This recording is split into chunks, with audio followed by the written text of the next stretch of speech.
Hi, this is Made by E. Today I'm going to go over my itinerary for a 4-day Chicago trip that I recently took. This was my first time in Chicago, and so I'll include all the details of what I did before the trip, budget, reservations, and more. All the timestamps are below, so feel free to skip around to what you want to hear about. So we started our trip on a Wednesday, basically taking a half day. Pretty much left for the airport in the afternoon, went through security without checking our bags, and then took our flight to Chicago. We arrived in Midway just after midnight and ended up taking the L to our hotel, and then basically just checked into the hotel around 1 a.m. On the first day in Chicago, we got up really early and went to Millennium Park and walked around and did just like a really quick mini photo shoot. Then we went back to the hotel to change and then headed to the Goddess and the Baker on Wabash for some coffee and biscuits. Then we went to the Herald Library and walked around for a bit before heading to the Skydeck Chicago at Willis Tower. We did some fun photos around Skydeck Ledge and then went over to the Rookery Building. After Rookery Building, we went to Cindy's Rooftop for lunch and then just walked around Riverwalk and Lakefront Trail, passing through Millennium Park once again for more photos. And then we walked along that trail until we got back to the hotel. And then we just kind of rested a little bit and chilled until we had to get ready for dinner, then took an Uber to Oriole for dinner, the Aviary for drinks, and then walked over to River Point, which had an amazing view at night, and then we headed back to the hotel to sleep and get rest for the next day. On our second day in the city, we got up and headed over to Hero Coffee for some coffee and bagels. Then we took the bus to Frederick Robie House. We did an interior tour and an exterior tour of the house. Then we headed to Dawgs on State for some Chicago-style hot dogs and walked over to the Shed Aquarium. After the Shed Aquarium, we headed to Pequod's Pizza and then walked over to Annette's Italian Ice for dessert and then headed back to Millennium Park for some night photos of the Bean. Then we walked back to the hotel and got ready for bed to prepare for day number 3. On the third day, we woke up and walked over to Starbucks Reserve Roastery. On the way, we stopped by for some photos with the Wings of Mexico. Breakfast at Starbucks Reserve Roastery was coffee and croissants, and then we walked over to the 360 Chicago building at the John Hancock Center. At the 360 Chicago, we got a great view of the city, and you can also do the Tilt Thrill ride as well. Then we headed to the Purple Pig for lunch. This was all along the Magnificent Mile, so we visited some stores along the way.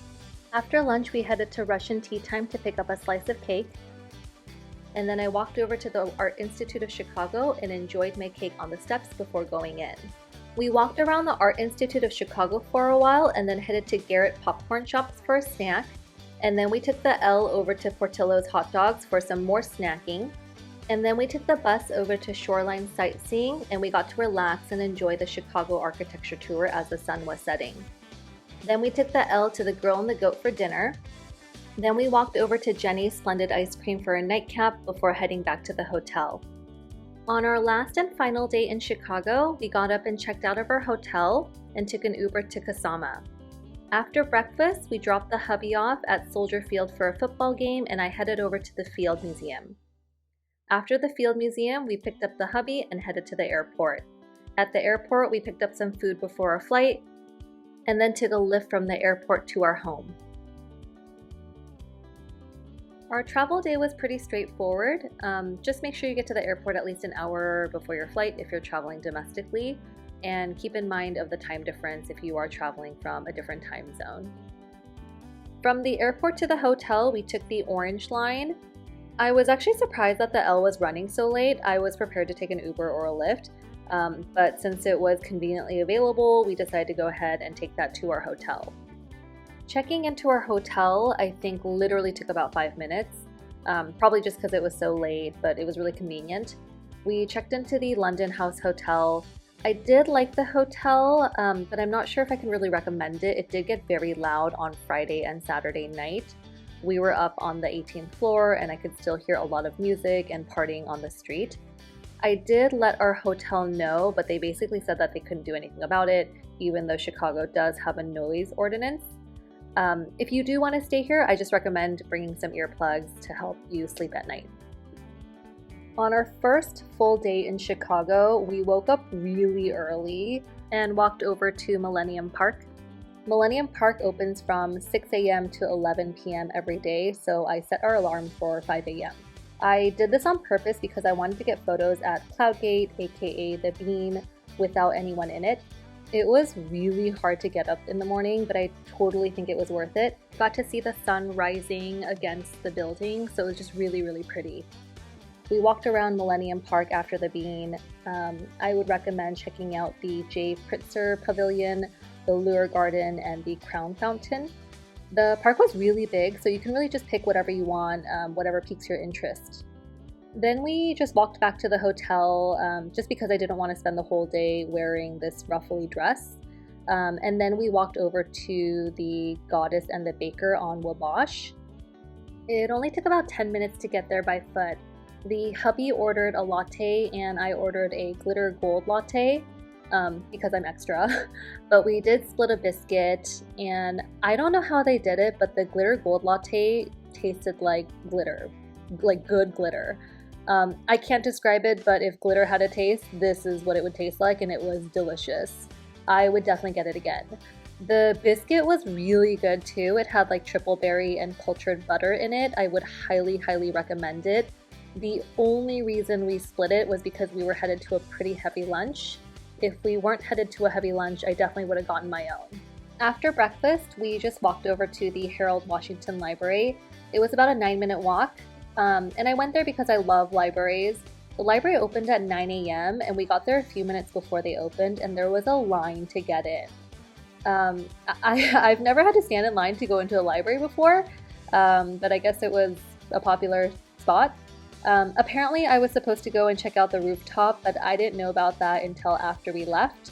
So if you do end up going here, please go and check out the rooftop for me. Then we walked over to the Skydeck Chicago at Willis Tower. This was about a 12-minute walk. I bought a city pass ahead of time for this. The Skydeck has something called the ledge, where the window sticks out a little bit from the wall, so you can go here and take photos. It's a little scary at first. I have a terrible fear of heights, so it took a lot of courage for me to even just stand on that thing, let alone jump on it. They had a really small line where you would line up and then go to the ledge and take as many photos as you want for 1 minute. There was someone standing at every single ledge and they had a timer. And then once the timer beeped, you could go back into line and then come back and take as many photos as you want for 1 minute over and over again. I think because we went on a Thursday, it was pretty empty and they weren't really strict about the 1 minute time limit. I imagine that if it was busier, they would have herded us out a little bit faster. We spent about an hour there and then walked over to the Rookery Building, which was about a 6-minute walk. The Rookery Building is a historic office building and we just wanted to check it out. The architecture was completed by Daniel Burnham and John Wellborn Root, and then it was redesigned by Frank Lloyd Wright later on. I didn't realize that you couldn't access the second story unless you signed up for a tour, so I would definitely recommend signing up if you want to explore the building a little bit more. Then we walked over to Cindy's Rooftop for lunch. This was about a 19-minute walk. I had reservations via Resi ahead of time for lunch. This place was really cute and I loved the atmosphere. They had really big windows and the place just made me feel happy. Ordered the Walk the Earth drink, buttermilk pancakes, and the chilaquiles. The food here was absolutely amazing. So good. I also do want to note that I had the half order of the buttermilk pancakes and I was not able to finish. So large amounts of food that was really delicious. I would definitely come hungry. After lunch, we walked through Millennium Park again towards Riverwalk and Lakefront Trail. We passed by the Bean again, and as you can see, there was a ton of people, so I was extra glad that we woke up so early. The walk along Riverfront and Lakefront Trail was really pretty. It's just so unique to have a river running through the city. We pretty much walked towards the hotel, and then we went back and rested a little bit before dinner. For dinner, we took an Uber to Oriole. I had reservations for dinner. This was probably the most expensive meal I've ever had in my entire life, but it was totally worth it. Would I do it again? Absolutely. I really also liked how dinner was served. We started at the bar with a drink and 3 small bites, and then they moved us to the kitchen area where we stood at the counter and had some wine with 2 more bites. and then they moved us to the dining area where we were seated at a table for the rest of our courses. Everything here was amazing. I mean, everything. The service was perfect and the food was amazing. If this place is not on your bucket list, it needs to be added on your bucket list immediately. After dinner, we walked over to the Aviary. It was about an 8-minute walk. I had made reservations ahead of time for this place as well. This place had the fanciest cocktails I've ever seen in my entire life. On the menu, they had a bunch of birds. The further left the bird went, the more crazy the cocktail would be. We got the blue and the grape pairing. I just wish I had a higher tolerance so that we could have tried more things here. Then we walked over to River Point, which was about a 14-minute walk. This is where the north and south branches of the Chicago River form. It was really nice to walk after having such a large meal, and the views at nighttime of the river were absolutely gorgeous. Then we basically just took a lift back to the hotel and knocked out for the night. For our second date in Chicago, we woke up and took the Red Line to Hero Coffee on Jackson. It took about 9 minutes. I had picked this location because of the cute twinkle lights, but when we got there, it was closed due to being short-staffed. So we just walked around the corner to a different Hero Coffee on Dearborn, which took about 6 minutes. We grabbed some lattes and bagels and enjoyed them at the coffee house before taking the bus to the Frederick Robie house. I had purchased the tour online on their website ahead of time. The entire tour was about 45 minutes for the interior tour, and then the exterior tour was about 45 minutes as well. Honestly, I picked this activity because my hubby is interested in architecture, but I was blown away. There was just so much history, and the tour really made me think about my own home and how things are designed and where ideas come from. I highly recommend it, and our tour guide was so knowledgeable. The exterior tour was really cool as well. You basically got a map and a recording, and then you got to walk around the University of Chicago campus areas and learn about the various buildings and the history behind them. And then we took the bus to Devil Dawgs on State for lunch. It took about 40 minutes. This was my first time having a Chicago dog, so I was really excited. I got the Hey Dog, which is a basic hot dog, and then you can add whatever you want on it. And the hubby got the Chicago Polish. We initially hadn't ordered a milkshake, but then I saw a lot of people ordering them as we were eating, so we ended up getting one to go so that we can enjoy it on the walk to the Shed Aquarium. Walk to the Shed Aquarium was only about 15 minutes, but the highlight of that walk was the milkshake. Devil Dawgs makes their milkshake with soft serve, so it was just really creamy, and I also think that they used fresh strawberries as well. The Shed Aquarium was amazing. I might be a little bit biased because I love aquariums in general. You may have noticed that I wore my shark pattern Toms and also my shark earrings, which I typically do whenever I visit an aquarium.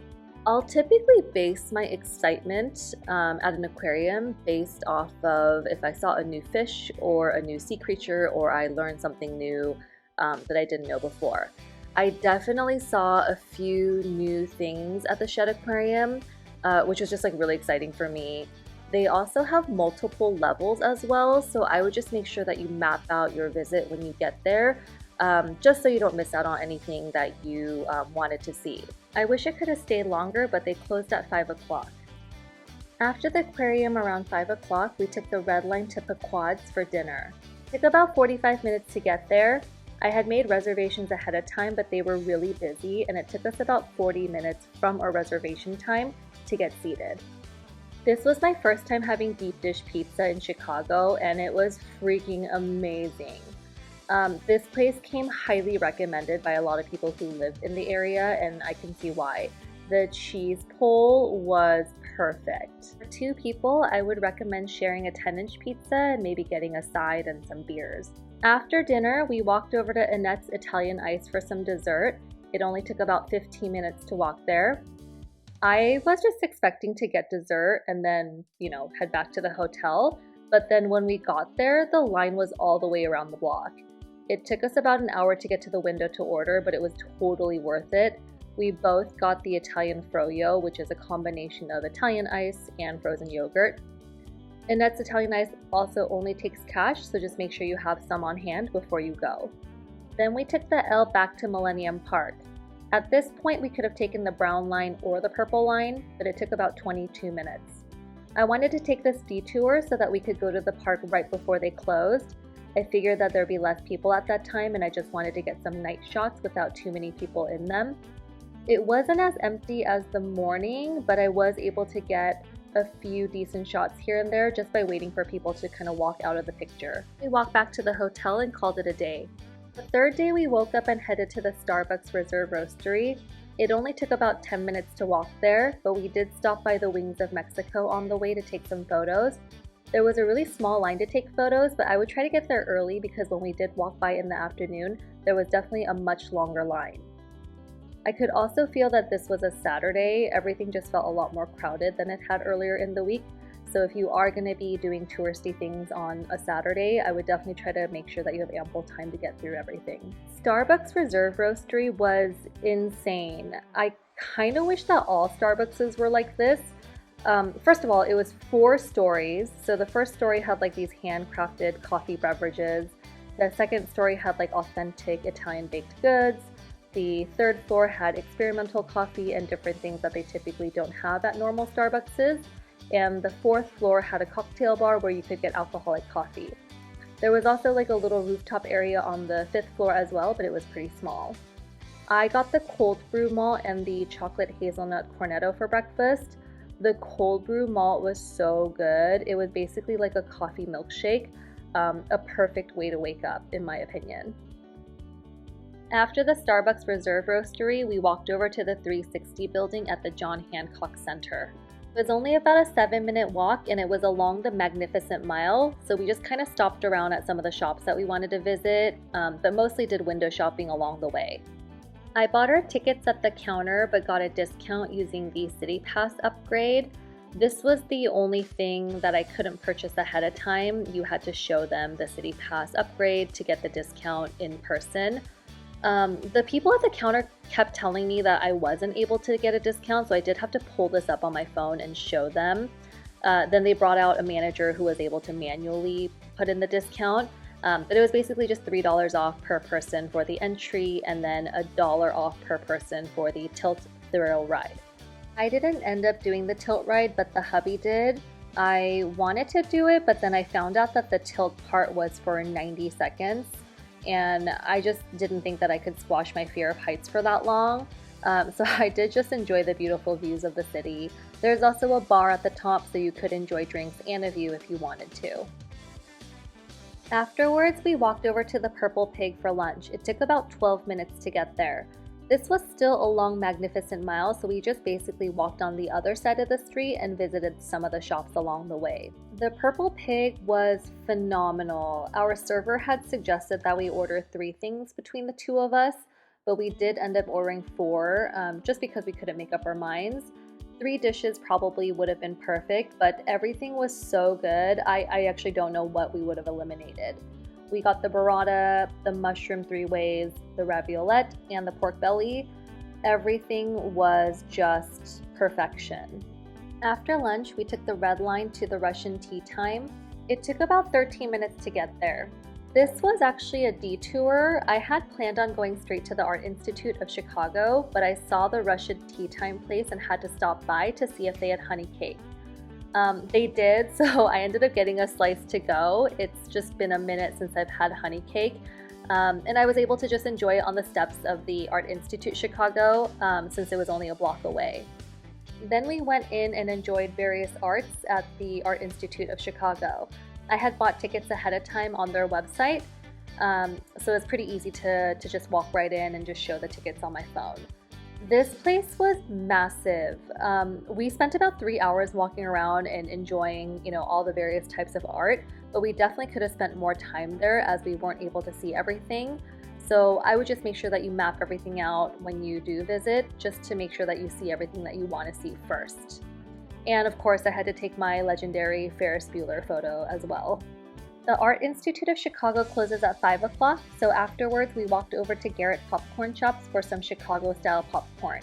It was about an 8-minute walk, and I got the 3 recipe mix, which comes with the buttered, cheddared, and caramel popcorn.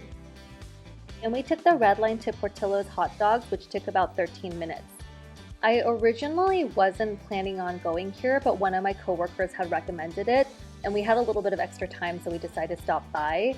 I actually thought their hot dogs were better than Devil Dogs, so I'm really glad that I went. After our snacks, we took the bus to Shoreline Sightseeing for the Chicago Architecture River Tour. This took about 12 minutes to take the bus, and it probably would have been a 15-minute walk, but my legs were just so tired at the end of the day, and plus we had our day pass, so we ended up just taking the bus. The Architecture River Tour was about 75 minutes, and it was fascinating. It was just really relaxing and informative. I had purposely picked this time because we wanted to watch the sunset as we took the tour, so we really just got beautiful views of the city during the day, and then that orange glow as the sun was setting, and then also photos at nighttime as well along the river.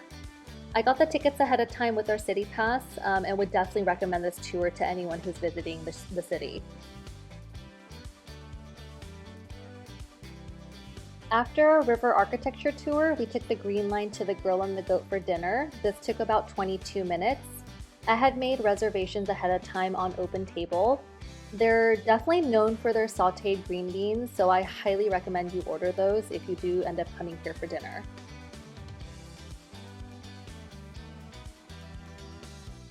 After dinner, we walked over to Jeni's Splendid Ice Creams, which was only about a 3-minute walk away. It was the perfect nightcap. They had a little line that zigzagged around, but it went pretty quickly. Their ice cream was so good and just really, really creamy. They also let us try as many samples as we wanted before we settled on our flavors. We wish they had a storefront in the Bay Area, but they are available at Whole Foods by the pint. After Jeni's Splendid Ice Creams, we headed back to the hotel via the Green Line, which took about 14 minutes, and called it a day. Our fourth and final day in Chicago was a little bit more unstructured than I had planned. I hadn't anticipated any rain during our trip, but then they had a flash flood warning on Sunday morning. We checked out of our hotel and had planned on taking the L to breakfast, but because of the rain, we ended up taking an Uber instead. The Uber to Kasama took about 13 minutes. Met up with my baby cousin who has a car, so we were able to have her drive us around for the rest of the day. Breakfast at Kasama was really delicious. They're known for their breakfast sandwiches and their bass cakes. I also got their black sesame latte, which I highly recommend. After breakfast, we dropped off the hubby at Soldier Field. Somehow his Niners just happened to be playing the Bears on the weekend that we visited. This wasn't technically part of the plan, but he did get a last-minute ticket, so I just told him to go ahead and go. The ticket prices kept dropping all the way up until 15 minutes before the game, so he got a fairly decent price. After dropping off the hubby, my cousin and I headed over to the Field Museum so we could just walk around and catch up. Chicago residents do get a discounted ticket rate, so if you know someone who lives in the area, it might be worth getting a ticket through them.